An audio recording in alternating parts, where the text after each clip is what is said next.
Let's get a little advice here. The pre-market instant analysis from Drew Kanaly. He is chairman of Kanaly Trust Company in Houston. Drew, good to see you. Good to see you, Mark. Okay, first of all, big picture, what do you expect in '08 for stocks? Well, let's think about where we are. You know, if we were on a freeway in the third quarter, we were probably doing about 80. Now, I know you never drive that fast, but let's just imagine we were. You know, in the first quarter, we're probably going to slow down. It's going to be down to 55, and it's going to feel like we're going really, really slow. And that's what the market's kind of looking at right now. That jobs report we got on Friday looked like we've got our turn signal on, and we're going to exit. And so that's what the marketplace is looking at the first part of '08. Okay. Any hope for the second part? Yeah, if the Fed will catch up to us now and go ahead and cut rates and cut them significantly, like 50 basis points, maybe we can delay or put off any kind of significant slowdown or even a recession. All right.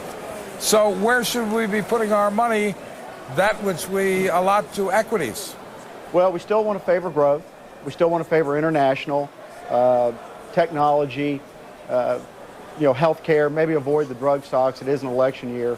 And then that's where we want to be. We want to be watching what the Fed's doing and hopeful that we have a very strong second half of the year. Why would you avoid drugs because it's an election year? Well, they tend to everyone wants to come up with a health plan? Yeah, they always have health plans, and sometimes the rhetoric of the health plan doesn't match the actual governance, but it's always a concern. All right. Drew, what about this healthcare trade?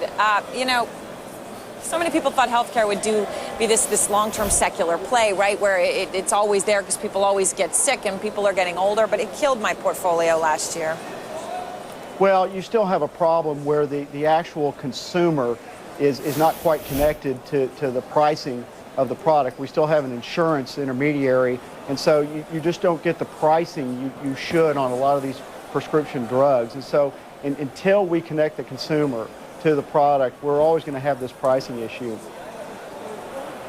All right, what would you avoid like the plague?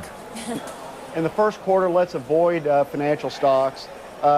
We still probably have another shoe to drop, not across the board, but you just don't know who it's going to be. So the group in general is probably going to continue to be weak. Consumer discretionary stuff, you know, it's starting to look like it's already priced in a recession, but maybe we can hang off of that for a little longer too. All right, Drew, thank you very much for your input.